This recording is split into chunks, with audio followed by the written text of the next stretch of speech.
What is good, Tesla family? It's Ray J back with another video. And in this one, I want to break down what's going on with Tesla, SPY, Nvidia, the QQQ, and a couple of other tickers. I'm going to break down what's happening with the economic calendar thus far, what's going on with the big earnings that just came out, what the news is saying about Tesla, what you should be watching for as time progresses. Before I begin to tell all this information, before I get into any more details, let me just mention a couple of things. Firstly, I am not a financial planner, so take nothing I say as financial advice. And also, if you guys can, please check out the Weeble link, which is down below and in the description. If you sign up for Weeble and deposit $500 into the account, you are guaranteed 20 free stocks. If you deposit $25,000 or more, you're guaranteed 75 free stocks. And the offer ends very soon. Anyways, when it comes to Tesla, I just want to mention that Tesla is technically on a slight downtrend right now, and there is a risk of a possible inverse cup and handle like formation that's starting to form. This is a little bit negative for Tesla, and this does open up the possibility of some downside. So we're going to be watching to see how Tesla responds to these really important levels.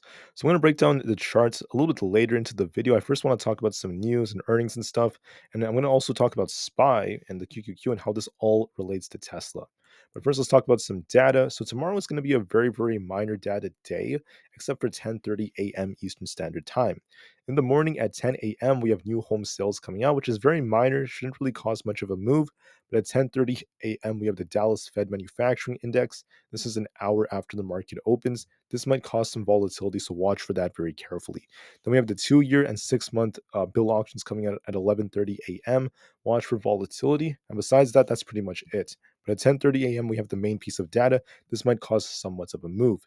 For the rest of the week, Tuesday through Friday, we have lots of big data coming out. We have more housing data. We have more manufacturing numbers and services data, GDP numbers, PCE, lots of big data for the week. But for now, let's not worry about that for now. I just wanted to give you guys a heads up. For now, we're just going to focus on Monday, take it one day at a time, and just know at 10:30 a.m., that's when we have the manufacturing numbers. Now, when it comes to earnings, we had a lot of insights come out from Berkshire Hathaway's report.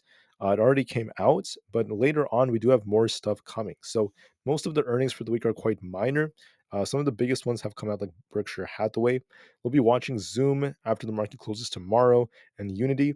For Tuesday, we have Norwegian Cruise Line, not to mention Lowe's. We also have a few others after the market closes. And Wednesday is going to be a big day for retail. We have TJ Maxx in the morning. Then after the market closes, we have Mara, aka Marathon. We have Snowflake or Snow, CRM, aka Salesforce, not to mention AMC and AI, and Paramount. So a lot of tickers that retail like to day trade. They're going to be announcing their earnings. For Thursday, we have Best Buy in the morning, then we have Dell after the market closes. And for Friday, we have Fubo TV and just a few others. But those are going to be very important.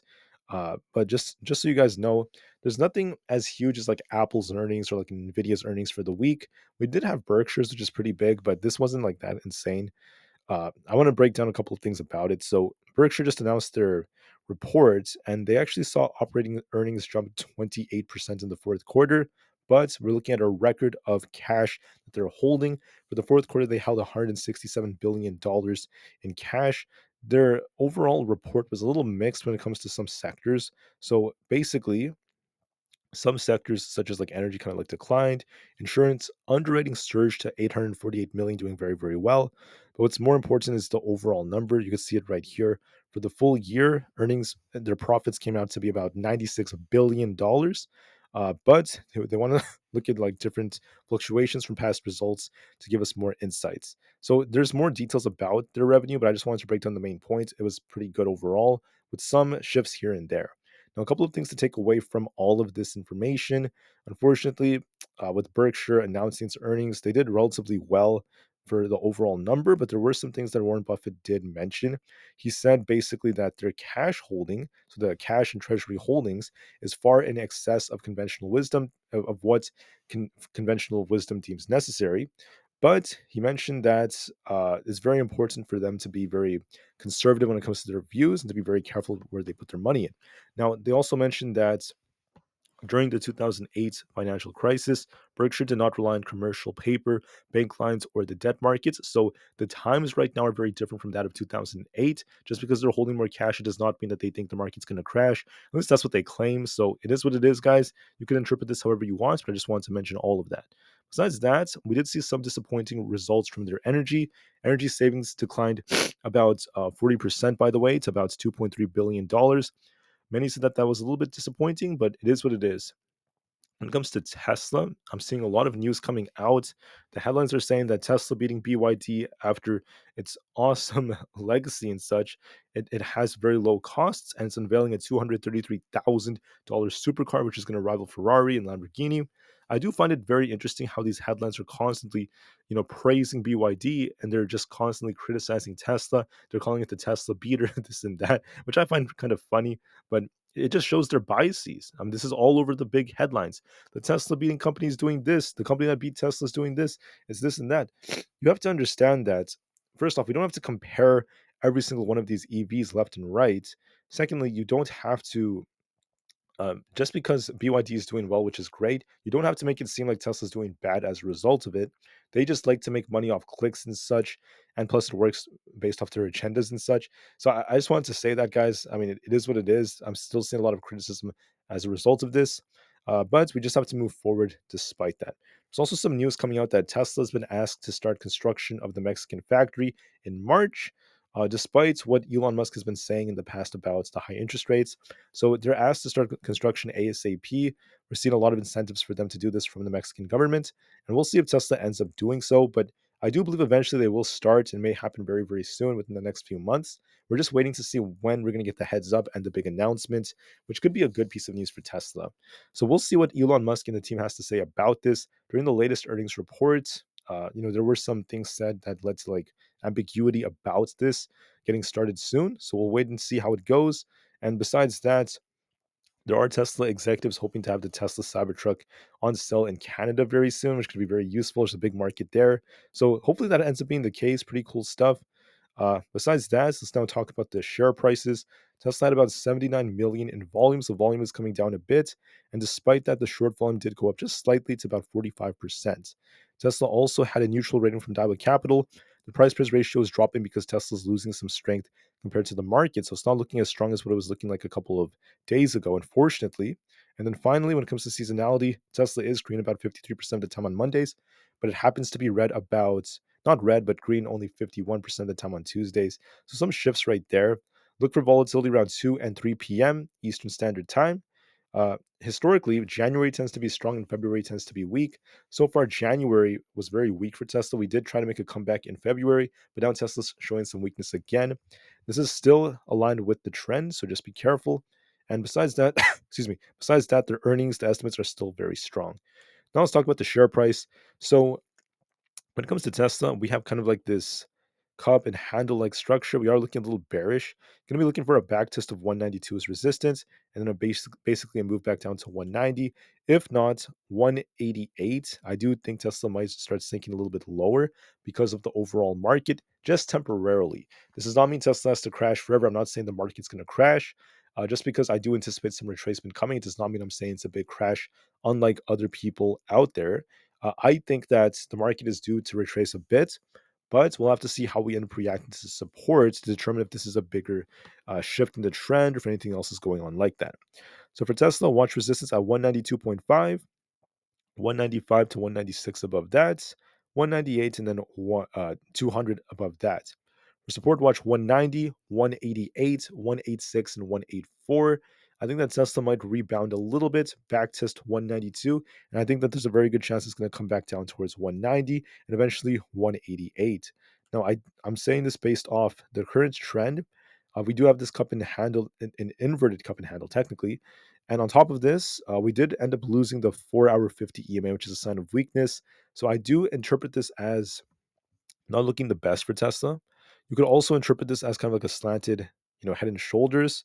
And we're about to get this dump right here. So just be very careful. Now, I'm not saying it's going to crash or anything like that. I think Tesla will retrace a little bit to at least 188, if not the mid 180s, and then we'll see if we get a bounce or not from there. We still look bearish on the 4 hours, so I do anticipate some downside. So just be very careful, guys.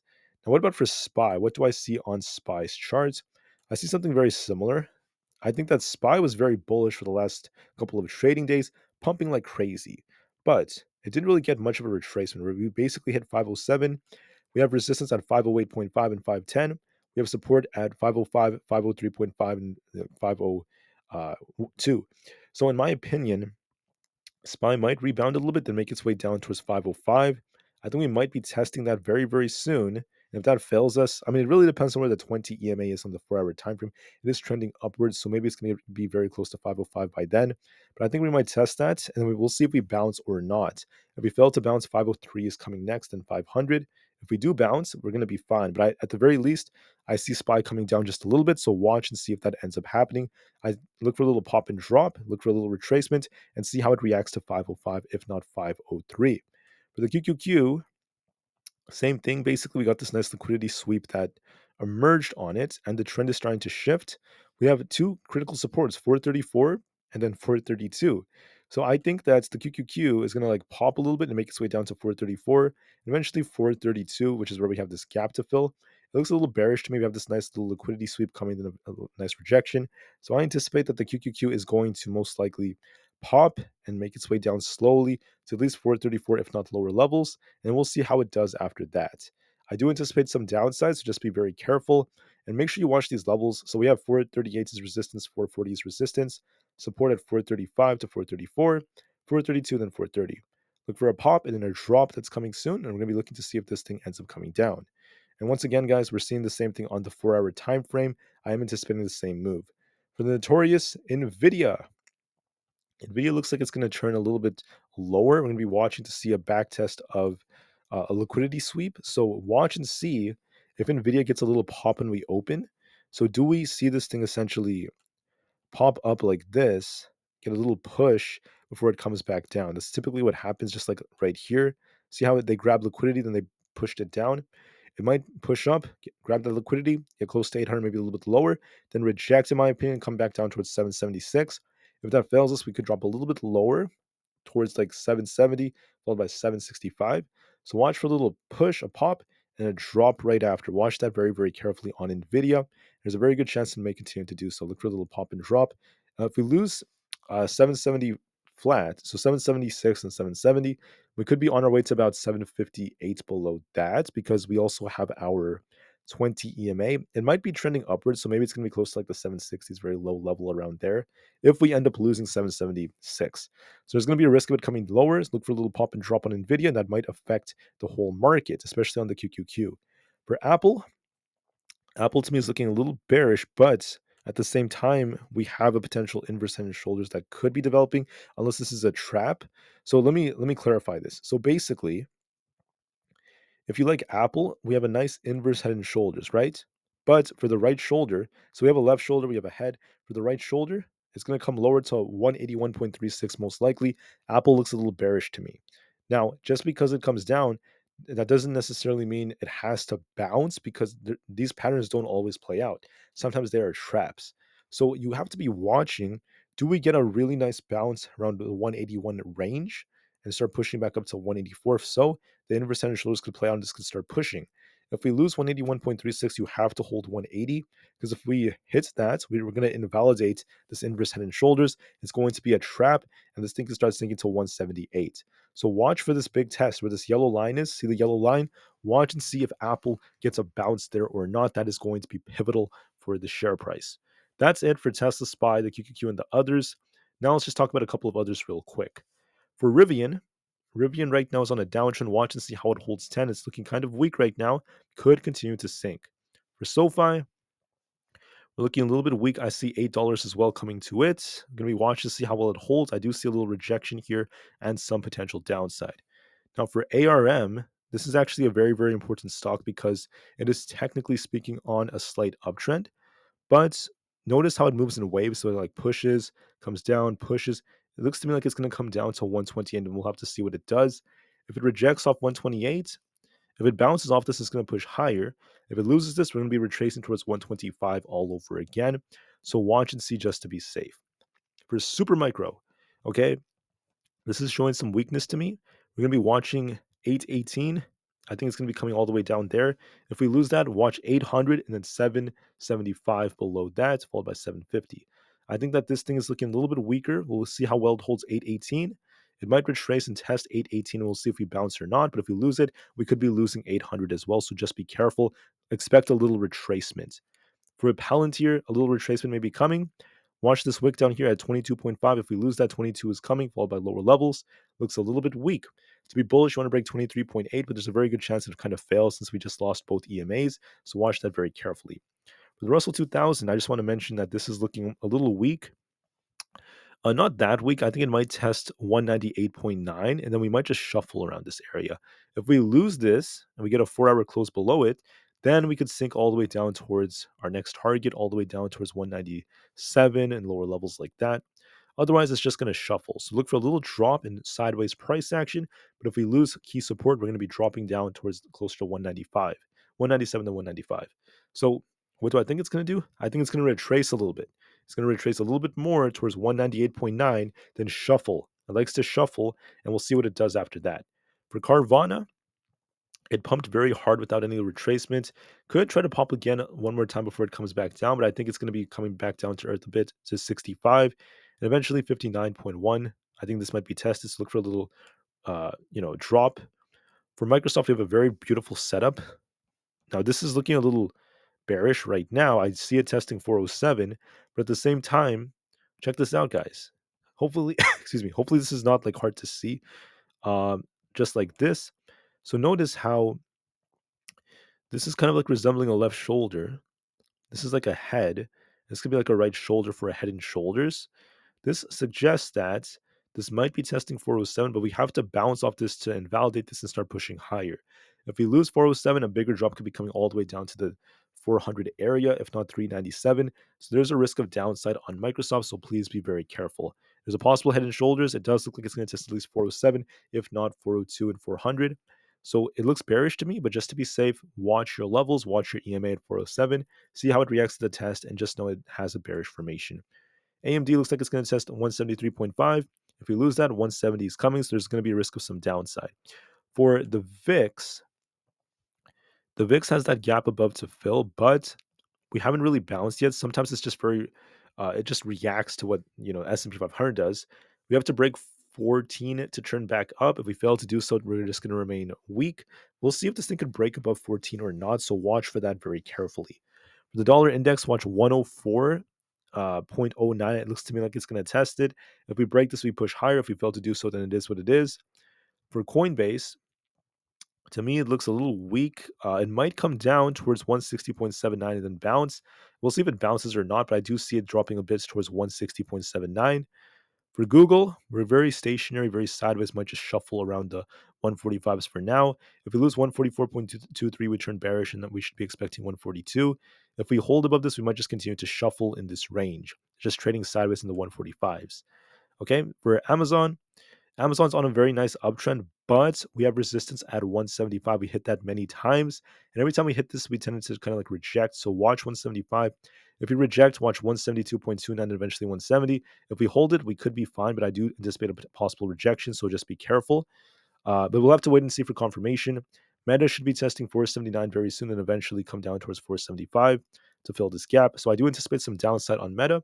With that being said, thank you all so much for listening. Have an absolutely incredible rest of the day. Enjoy your Sunday. And for the Tesla investors out there, please be very careful. Tesla is not in the best of places for the year right now, but I'm still a big long-term Tesla bull, and Tesla will make a historical comeback from all of this. I'm very confident it will. It's just that right now there are a lot of things going on with the high interest rates, a lot of bad news coming out, and still affecting Tesla. So watch for the news tomorrow, and just know that there's a risk of Tesla kind of popping and dropping tomorrow. We'll see how it does, as I think the whole market is going to turn just a bit. Now, once again, I'm not saying it's a crash. I'm not saying the market is going to crash to new lows or anything like that. I think we're about to see a little retracement, and we'll see how the market reacts to its key supports, which I called out in this video. All right, so enjoy your Sunday. Thank you for listening. Tesla the market to the moon because the long term is very bright. And peace out.